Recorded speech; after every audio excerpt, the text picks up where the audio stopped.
고양이들이 갑자기 미친 듯이 집안을 뛰어다닐 때가 있습니다. 이걸 우다다라고도 하죠. Nope. 귀여워 보일 때도 있는데 좀 기괴하기도 합니다. 고양이들이 이 우다다를 왜 할까요? 오늘은 고양이의 우다다에 대해서 말씀을 드려보도록 하겠습니다. 안녕하세요. 고양이톡톡 채널의 수의사 김태엽입니다. 여러분들은 요즘 잘 지내고 계신가요? 요즘 너무 안 좋은 소식들이 많아서 굉장히 스트레스도 크고 불안감도 좀 커지고 있는 그런 하루하루입니다. 하루빨리 좀 잘 모든 것들이 마무리되길 바라면서 오늘 영상도 준비를 해보았습니다. 일단 고양이들은 우다다를 왜 할까요? 많이들 알고 계실 거예요. 가장 큰 원인은 고양이들이 쌓인 에너지를 분출하는 거죠. 그래서 사냥 본능이 충분히 해소가 되지 않았을 때 스스로 역할극을 하는 거예요. 그래서 스스로 사냥감이 됐다가 또 사냥하는 사냥꾼이 됐다가 이렇게 역할을 가상으로 설정하면서 쫓고 쫓기고를 혼자 반복하는 거죠. 이게 정말 괜찮나 싶을 때도 있는데 고양이가 이렇게 우다다를 하면서 다치지만 않는다면 좀 과해 보여도 사실 괜찮습니다. 근데 이게 좀 너무 심하거나 지나칠 경우에는 뭔가 문제가 있는 경우도 있습니다. 과도한 우다다를 유발할 수 있는 원인들이 크게 세 가지가 있는데요. 첫 번째로 스트레스입니다. 가장 흔한 건 사냥 욕구가 잘 해소가 되지 않아서 과도하게 우다다를 하는 경우인데요. 이것뿐만이 아니라 고양이에게 꼭 필요한 환경적인 요소들이 잘 갖춰져 있지 않다든지 보호자님과의 상호작용이 너무 부족하다든지 충분히 고양이가 칼로리를 섭취하고 있는데도 이것과는 별개로 고양이가 먹을 것이 부족하다고 느낀다든지 이런 욕구불만 때문에 과도한 우다다가 나타나기도 합니다. 그리고 이사를 한 뒤에 환경이 크게 바뀌었을 때 큰 스트레스로 인해서 우다다가 심해지기도 합니다.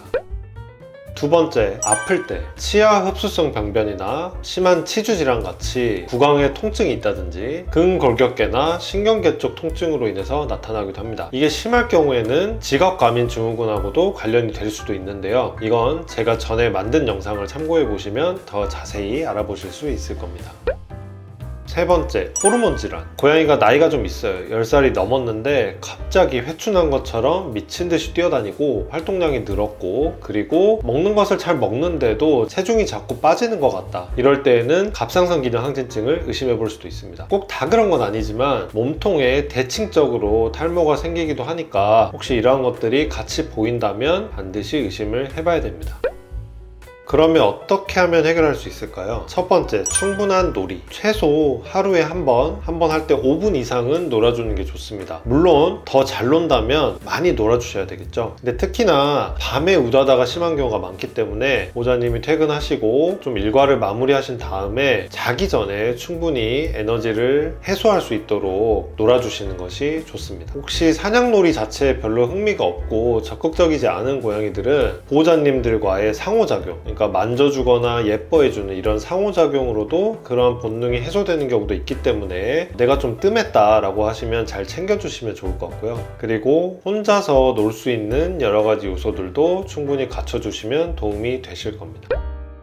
두 번째, 환경 개선. 환경이 뭐 열악하다 이런 건 아니고요. 고양이들한테 필수적인 요소들을 점검해 보는 겁니다. 충분한 양의 사료를 자기가 원할 때 수시로 먹을 수 있는지, 조용하게 편하게 혼자서 쉴 수 있는 장소가 있는지, 화장실은 주기적으로 깨끗하게 치워주고 있는지, 그리고 쉽게 접근할 수 있고 편안하게 사용할 수 있는지, 동거묘가 있다면 혹시 사이가 좋은지 나쁜지, 괴롭히는 거 말고 보호자님과의 긍정적인 상호작용을 충분히 주기적으로 하고 있는지 이런 것들을 확인해 보시고 부족한 부분이 있다면 개선시켜주는 것이 큰 도움이 되실 수 있습니다. 스스로 탐색 활동을 할 수 있도록 터널이나 숨숨집, 그리고 올라갈 수 있는 장소들, 뭔가 혼자 빼먹을 수 있는 푸드 퍼즐들, 원격으로 작동하는 먹이 장난감 이런 것들도 사용해 보시면 좋습니다.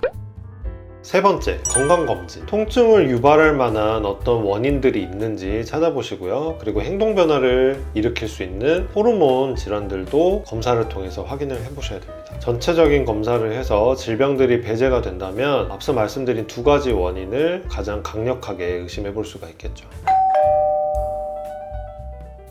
고양이의 우다다는 정상 행동이기도 합니다. 하지만 이게 너무 과하거나 지나칠 때는 왜 저래? 하고 방치하는 것보다는 고양이한테 뭔가 문제가 생긴 것이 아닌지 한번 들여다볼 필요가 있습니다. 만약에 그렇게 심각하지는 않은데 내가 잘 때만 자꾸 우다다가 심해서 내가 자기 힘들다 하시는 경우는, 물론 자기 전에 충분히 놀아주시는 것도 당연히 하셔야 될 것이지만 그렇게 해도 좀 내가 신경이 많이 쓰인다 하시면 잘 때 이렇게 침대에 누워서 옆자리를 탕탕탕 하고 쳤을 때, 이름을 불러줬을 때 고양이가 스스로 옆에 와서 보호자님과 상호작용을 한 다음에 좀 차분해질 수 있는지, 그런 것들을 조금 연습을 해보시면 꽤나 도움이 되실 수 있습니다. 오늘 영상도 조금이라도 유익하셨다면 구독과 좋아요, 알림 설정까지 부탁드리고요. 부디 우리 고양이들과 보호자님들 모두 평온한 일상을 빨리 되찾기를 바라면서 오늘 영상을 마치도록 하겠습니다. 감사합니다.